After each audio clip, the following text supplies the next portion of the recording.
जी महाराज के इस ऐतिहासिक जागरण और विश्व प्रसिद्ध अग्नि नृत्य के बीच बाड़मेर जैसलमेर के लोकप्रिय सांसद और मोदी सरकार में किसान कृषि कल्याण राज्य मंत्री के रूप में अहम दायित्व निभा रहे सम्मान्य कैलाश जी चौधरी साहब, आप तो स्वयं कह रहे हैं कि मैं तो भजनों के बीच बैठूंगा, लेकिन भजनों से पहले एक संबोधन आपकी भावना है कि आप भजनों में क्यों बैठेंगे। और जो बेसिकली जो है जसनाती संप्रदाय बाड़मेर जैसलमेर बीकानेर सुजानगढ़ चूरू में बहुतायत में है, बाकी सभी जिलों राज्यों में भी है। तो आपके संसदीय क्षेत्र से बड़ी तादाद में आज जसनाथ जी महाराज की महिमा को जयपुर में गाने के लिए लोग आए हैं। तो एक बार जोरदार तालियों के साथ में केंद्रीय मंत्री कैलाश जी चौधरी साहब। बोलो जसनाथ जी महाराज की जय हो। बोलो सती कालल दे मात की जय हो। बोलो गुरु गोरखनाथ जी महाराज की जय हो। धन्यवाद। उपस्थित मंच पर बैठे सभी हमारे जनप्रतिनिधिगण, उपस्थित सभी यहाँ पर हमारे जसनाथ जी महाराज के सभी भगत और हमारे सभी पाटवी जी, मोहननाथ जी, बीरबलनाथ जी, सूरजनाथ जी और सभी उपस्थित और सामने बैठे सभी आए हुए सज्जनों, सभी मेरे पिता तुल्य बुजुर्गों, सभी युवा साथियों, मातृशक्ति के रूप में बैठी माताओं और बहनों, आज मैं सबसे पहले तो बहुत बहुत धन्यवाद देना चाहता हूं सभी आयोजकों को कि जयपुर की राजधानी के अंदर, जयपुर की धरा पर जसनाथ जी महाराज और सती माता का ये जो जागरण यहाँ पर आज आयोजित किया गया है, जो लगभग मुझे लगता है कि 60-70 साल बाद में, 70 साल बाद में पहली बार इतना बड़ा भव्य आयोजन किया गया। तो इसके लिए मैं आपको बहुत बहुत धन्यवाद और बहुत बहुत साधुवाद करता हूँ। और जसनाथ जी महाराज के हम सभी यहाँ पर उपासक बैठे हैं और मुझे बताते हुए खुशी है कि मैं भी जसनाथ जी महाराज का उपासक हूँ और जसनाथ जी महाराज और सती माता के सामने जो भी सच्चे मन से वहाँ पर जाता है मंदिर में या सच्चे दिल से कहीं पर भी अगर खड़ा होकर उनसे प्रार्थना करता है तो निश्चित रूप से जसनाथ जी महाराज उनकी मनोकामना पूरी करते हैं, सती माता कालंदे माता भी। और जसनाथ जी महाराज और सती माता हाँ, अगला नीचे बैठो। मंदिर जिस तरह से कतरियासर धाम, जहां पर हम सब पूरा जानते हैं कि उन्होंने वहां पर कतरियासर के अंदर अवतार लिया और उसके बाद में उन्होंने जिस तरह से हम सबको नियम दिए, ज्ञान दिया, और जसनाथ जी महाराज ने हमें 36 नियम दिए और उसी समकक्ष काल के अंदर गुरु गोरखनाथ जी के शिष्य हुए बाबा, चाहे रामदेव जी हो, चाहे हड़बू जी हो, पाबू जी हो, चाहे जांबा जी महाराज हो। तो उस समय सबने अपने अपने नियमों को दिया और उनके अनुयायियों ने उन नियमों की पालना की। उसमें उस समय जांबा जी महाराज, जो जिसको हम सभी जानते हैं, जिस बिश्नोई समाज, उनको अनुयायी हैं और जांबा जी महाराज ने उस समय 29 नियम दिए थे जिनका बिश्नोई समाज ने उस समय उन नियमों का पालन करना प्रारंभ किया। ऐसे ही जसनाथ जी महाराज ने 36 नियम हम सबको दिए और उन 36 नियमों पर अगर हम चलते हैं तो मैं निश्चित रूप से मानूंगा कि हम जसनाथ जी के सच्चे अनुयायी हैं। उन्होंने जिस तरह से पर्यावरण की रक्षा से लेकर और नशे से मुक्ति से लेकर अन्य कई प्रकार, जो 26 नियम में उनका आप अपन गुरुवाणी के अंदर सभी यहाँ पर शब्दवाणी जब करते हैं तो उसमें सभी शब्द हमारे को, जो हमारे वहाँ पर जब हम सुनते हैं लेकिन वास्तव में क्या हम अपने जीवन के अंदर उनको उतारते हैं क्या? और निश्चित रूप से मुझे बहुत खुशी है कि सिद्ध जो हमारे सभी सिद्ध भाई हैं और वो निश्चित रूप से उन नियमों का पालन करते हैं, और जसनाथ जी के अनुयायी जितने भी हैं वो उन नियमों का पालन करते हैं। और इसीलिए ये जो चमत्कार हम देख रहे हैं यहाँ पर, आज यहाँ पर जितने भी अभी अपने अग्नि नृत्य के अंदर देखा होगा, और हम सब जानते हैं जगह जगह पर जहाँ भी हमारी जागरण होती है वहाँ पर अग्नि नृत्य होता है। और उस अग्नि के अंदर हमारे जब भाई नृत्य करते हैं तो आपको पता है कि इस अग्नि के अंदर कोई नजदीक जाता है तो वो झुलस जाता है, लेकिन हमारे जो जसनाथ जी को उपासक जो मानते हैं, जो जसनाथ जी और सती माता के अंदर विश्वास रखते हैं, वो जब उस अग्नि के पास तो क्या उस अग्नि के अंदर खेलते भी हैं और उस अग्नि को निगल कर शरीर के अंदर उसको अपने मुंह के अंदर लेकर और उसको निगल भी जाते हैं। तो ये माँ का चमत्कार है,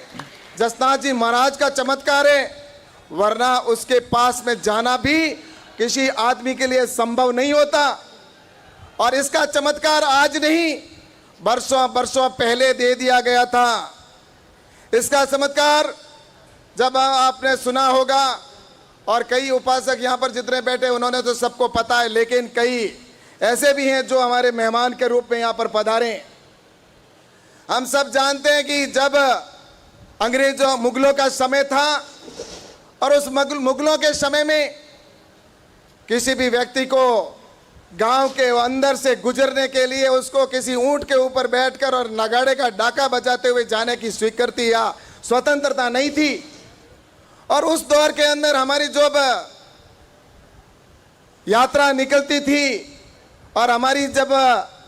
फेरी रवाना होती थी अपने पांचों जो धाम है वहां से, बाड़ियां जो है वहां से जब यात्रा रवाना होती थी, पांचों फेरियां चढ़ती थी,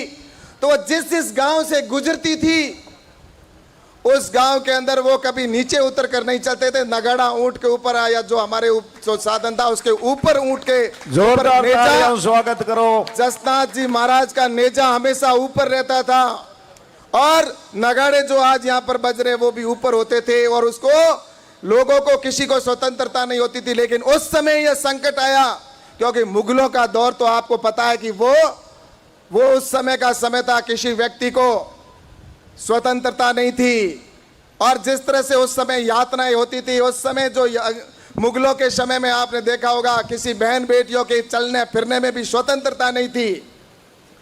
हमारे सूर्य की साक्षी में शादियां होती थी, दिन में शादियां होती है, रात की परंपरा मुगलों के समय में हुई, पहले नहीं थी।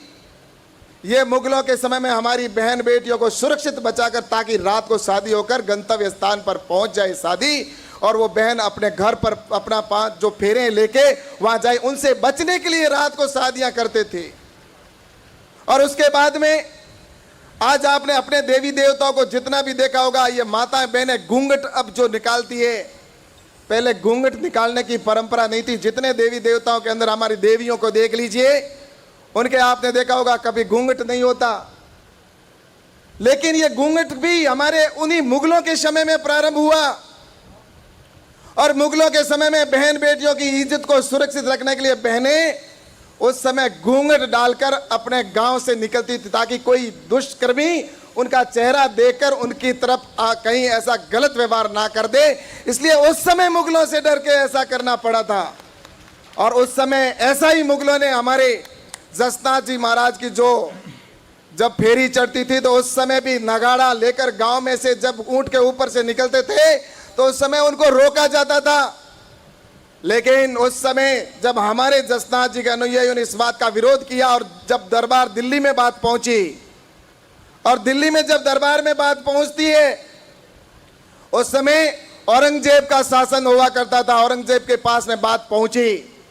कि ऐसे जसनाथ जी को मानने वाले वो नगाड़ा लेकर और ऊंट के ऊपर चढ़कर गांव के अंदर से गुजरने के लिए कहते हैं और वो निकलते हैं जबरदस्ती। इसको लेकर उनके अंदर चमत्कार भी है, इस बात को भी उन्होंने कहा। तब उन्होंने कहा कि अगर ऐसा चमत्कार है तो आप अगर वहां से यहां आइए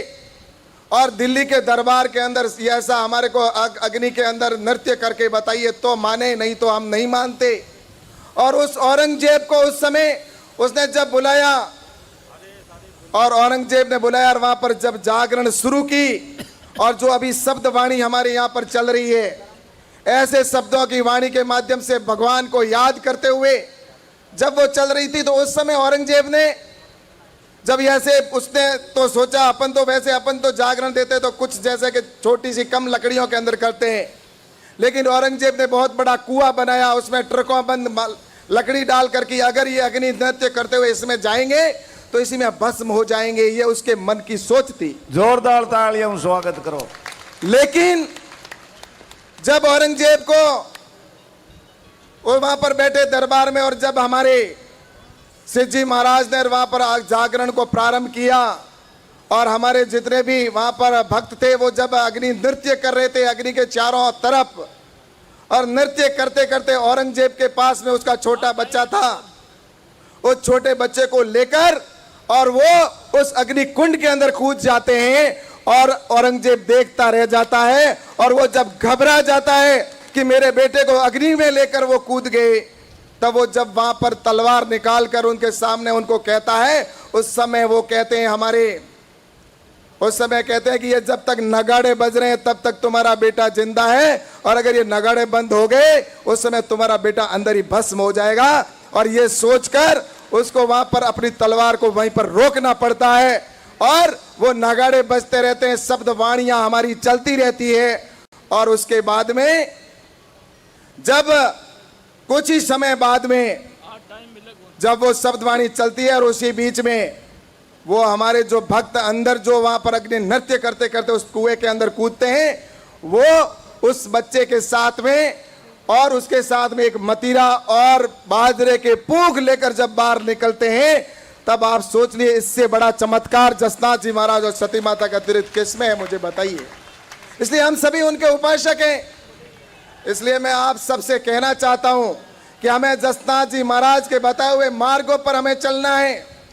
हमें सिर्फ ये बात नहीं है कि हम जसनाथ जी महाराज के उपासक हैं और उसके बाद में हम नियमों की पालना ना करें। मैं आज आपके सामने खड़ा होकर कहना चाहता हूं, मैं प्रयास करता हूं,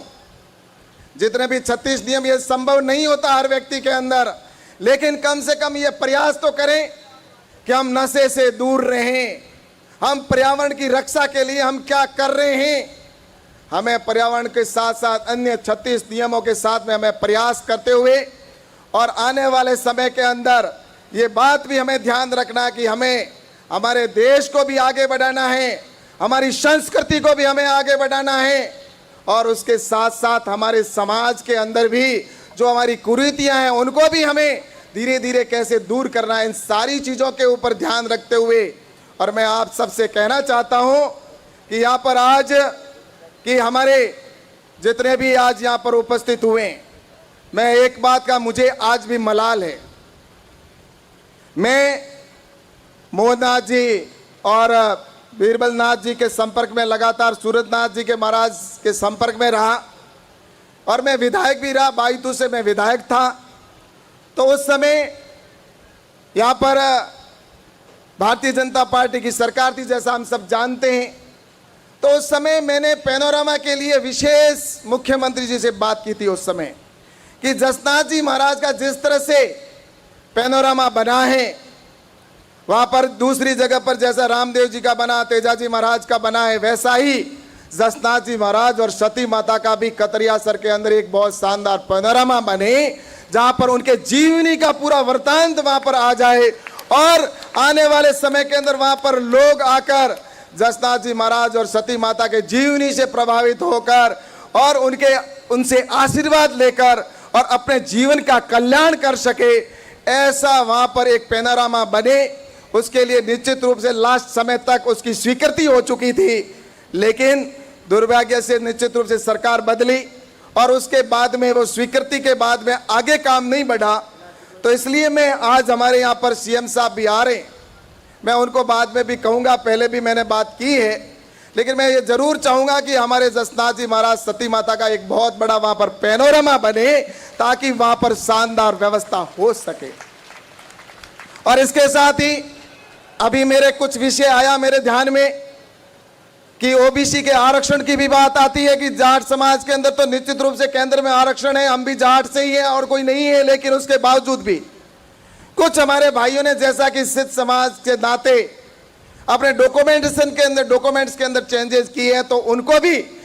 यहां पर स्टेट गवर्नमेंट से अगर ओबीसी के आरक्षण का अगर पत्र यहां से निकलेगा तो मेरे वहां पर दिल्ली के अंदर मैं निश्चित रूप से विश्वास के साथ कहता हूं कि मैं वहां पर प्रयास करके हमारे जोरदार OBC का तालियों से आरक्षण स्वागत करो। दिल्ली। बहुत बहुत बधाई हो। और मैं आप सबसे यह जरूर कहना चाहता हूं कि निश्चित रूप से हम प्रयास करेंगे, आप और हम सब एक ही परिवार के सदस्य हैं, इसमें कोई मेरा एहसान नहीं है और किसी और का भी नहीं है। हम सब एक परिवार के सदस्य यहां पर बैठे हैं और परिवार के सदस्य होने के नाते मैं आपसे ये जरूर कहना चाहता हूं कि आने वाले कल में हम सब जब यहां पर बैठकर हम जसनाथ जी महाराज और सती माता के भजनों की यहां पर सब आनंद ले रहे हैं, और आज ये जागरण जब यहां पर इतनी बड़ी आयोजित की गई है, तो मैं आप सबसे एक जरूर बात कहना चाहता हूं कि मेरी आज इच्छा हुई, जब मैं यहां पर आया उससे पहले भी मेरे मन में था और काफी दिनों से चल रहा था, लेकिन आज यहां पर जब इतना बड़ा आयोजन और इतने सभी हमारे आयोजनकर्ता भी यहां पर उपस्थित हैं, उनको मैंने पहले भी धन्यवाद दिया, अभी भी देता हूं, लेकिन आप सबकी अगर इजाजत हो और आप सब अगर कहते हो तो एक जिस तरह से औरंगजेब के टाइम के अंदर दिल्ली के अंदर हुआ था, तो वैसा ही आयोजन अगर दिल्ली के अंदर भी अपन ऐसा एक बड़ा आयोजन वहां पर पूरे देश के हमारे आए, और उसके लिए जितना भी व्यवस्था करनी होगी उसके लिए मैं वहां पर तैयार रहूंगा, पूरी प्रयास करूंगा कि हमारे जसनाथ जी का एक ऐसा पूरे देश का सभी पूरे चाहे हरियाणा, राजस्थान और इसके लिए